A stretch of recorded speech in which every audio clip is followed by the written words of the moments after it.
What are the most underrated Pokemon from each generation? Generation 1, Mr. Mime. Mr. Mime is the strongest obtainable Psychic type in Generation 1, bar Alakazam, which is almost unobtainable. They have to be on this list. Generation 2, Girafarig. Now, a lot of people might be thinking Girafarig isn't good at all, and I beg to differ. You can use Baton Pass, Substitute, Calm Mind, Agility just to set up on whoever you want and win any fight. Generation 3, I've gone for Flygon. With Pokemon like Metagross and Salamence, Flygon just doesn't get the time that he deserves to be able to be that guy when you can get such better Pokemon. However, Flygon is still an elite Pokemon, and people forget how many good Pokemon there are in Generation 3, which is why I've gone for Flygon. Generation 4, I've gone for Toxicroak. Pokemon like Lucario who overshadow it in the fighting type realm. So I think as a whole, Toxicroak is a great Pokemon. Generation 5, I've gone Lilligant.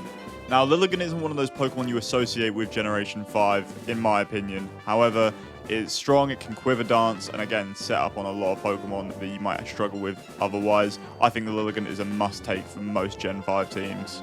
Generation 6, I had a bit of a struggle with. However, I've gone Dedenne. The reason I've gone with Dedenne is because of the Electric Fairy typing and the fact that it can still do a lot of work against a lot of hard fights in the game. So I don't see a reason why you wouldn't take Dedenne. However, I think it is underrated at this point. Generation 7, I have gone for Marshadow.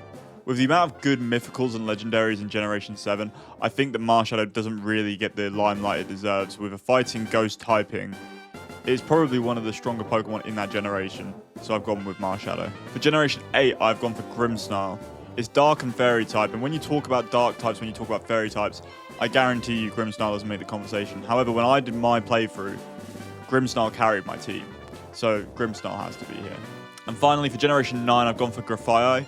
I think this might be one of the coolest poison types to exist, and because it's a newer generation, people won't agree with me. However, I just love the design, I love the concept of it, and it's still really strong and it does business in the game. Let me know who you think the most underrated Pokemon is, and did I make any mistakes?